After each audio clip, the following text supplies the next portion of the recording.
Olá pessoal, tudo bem com vocês? Aqui é o Oswaldo para mais uma videoaula e hoje nós vamos falar sobre o dia 20 de novembro, o Dia da Consciência Negra. Bom, o que significa o Dia da Consciência Negra para todo preto, pardo brasileiro? É o que você vai descobrir agora. Fica comigo e eu vou te entregar um bom conteúdo, beleza? Bom, feito isto, o Dia da Consciência Negra é uma data de celebração da conscientização, sobre a força e a resistência e o sofrimento, que a população negra viveu e vive no Brasil desde a colonização. Ou seja, durante o período colonial, aproximadamente 4 milhões e 600 mil africanos, foram trazidos para o Brasil, para servirem na condição de escravos, trabalhando primeiramente em lavouras de cana-de-açúcar e no serviço doméstico e posteriormente na mineração e também em outras lavouras. Bom, a condição de vida dos africanos e negros escravizados nascidos no Brasil, era extremamente precária e ainda é extremamente precária para os pretos, negros, pardos que vivem nas grandes cidades, principalmente na periferia. Além de serem submetidos, ao trabalho forçado, os escravos eram submetidos, a um tratamento degradante e humilhante, não tendo direito a tratamento médico, a educação e a qualquer tipo de assistência social. Mas aí você fica a se perguntar, Oswaldo, como surgiu o Dia da Consciência Negra no Brasil? Bom, além do tratamento degradante conferido à população negra escravizada no Brasil entre os anos de 1536 até 1888, quando em 13 de maio, daquele ano de 88, 1888, através de uma lei, foi promulgação da lei, Áurea, após uma intensa luta de ativistas abolicionistas no período imperial do Brasil, como por exemplo o jornalista negro Luiz Gama. A população negra passou então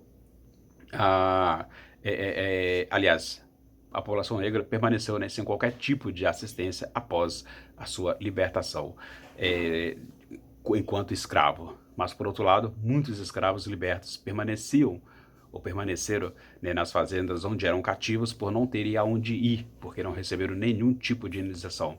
Os donos das fazendas, sim, mas os escravos, não. E a grande maioria dessa população era analfabeta e não sabia outro ofício além do trabalho, intenso e pesado nas lavouras.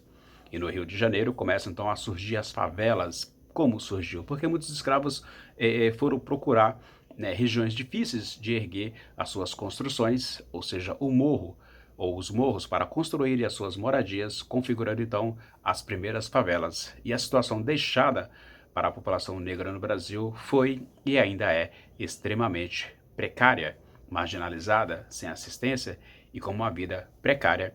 A população negra no Brasil, continuou a enfrentar e enfrenta muita dificuldade todos os dias deste país. Há aquele negro, quem é um negro preto, pardo no Brasil que nunca enfrentou as dificuldades, as arduras, as agruras do dia a dia? Os negros eram e são discriminados socialmente, porque não tinham acesso aos mesmos direitos, que os brancos, e foram perseguidos e são perseguidos diante dessa realidade. Muitas comunidades negras, algumas remanescentes de quilombos, além de organizações sociais formadas por pessoas negras nas cidades, começaram a lutar pela igualdade racial e pela inserção da população negra dentro ali do convívio social, ou seja, dentro dessa questão da sociedade, ou seja, ser representado. Então aí você tem essas questões sendo colocadas. Então, esse dia 20 de novembro, foi escolhido não de forma aleatória, não foi feita uma escolha aleatória, mas simplesmente porque no dia 20 de novembro é a data da morte de Zumbi dos Palmares. Então você tem aí no dia 20 de novembro do ano de 1695, Zumbi, que foi um grande líder do Quilombo dos Palmares. E os Palmares, aliás, o que eram os quilombos, eram comunidades, formadas por negros escravizados que fugiam da tirania, de seus senhores e escondiam-se em lugares de difícil acesso, e no meio das matas. E o Quilombo dos Palmares, foi o maior e mais duradouro dos quilombos, registrados pelos historiográficos, pelos estudiosos do tema. Então, estima-se que a formação, ela tenha durado cerca de 100 anos e abrigado entre 20 mil e 30 mil habitantes. E a localização, territorial do Quilombo dos Palmares era na região da Serra da Barriga, atual estado de Alagoas. E Zumbi foi um grande líder, né, e representante da resistência negra em sua época, logicamente. Então a gente tem aí essa representatividade, esse dia 20 de novembro, justamente para lembrar do grande líder que foi Zumbi dos Palmares. Então o dia 20 de novembro é essa consciência de saber que você, preto, pardo, né, lute constantemente e diariamente pelos seus direitos, porque a esperar por órgãos governamentais as coisas nunca vão andar. E a gente sabe muito bem disso. Então não é possível, né, a gente viver ainda nessa situação em pleno século 22. E a gente tem aí essas batalhas constantes, não apenas nos quilombos dos Palmares, lutando contra o exército português no Brasil e contra as expedições promovidas por capitães e por fazendeiros colonos. E aí Zumbi, né, acabou despontando com uma grande liderança justamente por ser um grande estrategista militar e representante de força e resistência aos colonos escravocratas, perdão. Então ele foi esse grande líder, essa figura resistente. Embora pouco conhecida, uma outra figura importante, né, dentro do Quilombo dos Palmares foi Dandara de Palmares, que apesar de poucas fontes assim, historiográficas sobre a figura de Dandara, né, sabemos que ela foi uma grande guerreira, né, e resistente. Então a gente também tem aí não apenas Zumbi, mas também temos Dandara, que teve aí como líder, né? E a morte de Dandara ocorreu no ano de 1694, né, quando foi capturada, né, para fugir da escravidão, né? A guerreira de Palmares cometeu suicídio jogando-se de um desfiladeiro. E ela não quis se entregar para voltar a ser escrava novamente.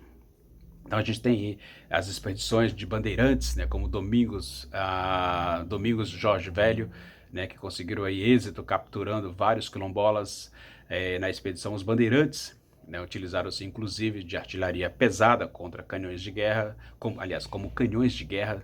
Né, então dessa maneira os bandeirantes, ou a bandeira, né, capturou os quilombolas Antônio Soares e prometeu ele a liberdade em troca da revelação do esconderijo do grande líder Zumbi. Então houve essa questão de pegar aí Antônio Soares, que acabou cedendo, né, e traiu o líder Palmares, revelando o seu esconderijo.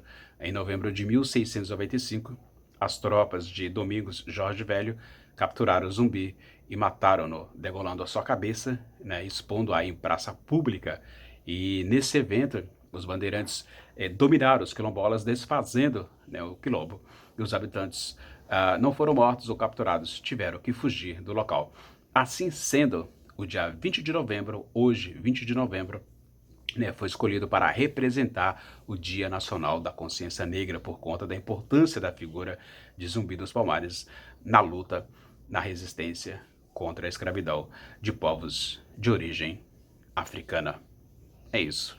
Então a gente tem que comemorar, sim, né, e lembrar de quem foi Zumbi dos Palmares, de quem foi ou quem foram os quilombolas, porque a luta de pretos e pardos neste país chamado Brasil, ela é árdua, ela é difícil. Todos os dias, todas as horas, você tem que estar sempre provando algo. É isso. Então, o dia 20 de novembro é para lembrar a história de Zumbi dos Palmares, é para lembrar, né, a cada preto, a cada pardo, negros deste país, que a gente tem que ter consciência dos nossos direitos, consciência, né, dos nossos deveres e obrigações, mas especificamente que a gente não deva mais, nunca mais aceitar qualquer tipo de escravidão, humilhação. É isso. Bom, fico por aqui. Se este vídeo, né, te agradou, a única coisa que eu peço é o seu like, inscreva-se no canal, compartilha para que mais pessoas tomem conhecimento sobre o dia 20 de novembro, Dia Nacional da Consciência Negra. É isso. Fico por aqui e vejo você no próximo vídeo. Tchau.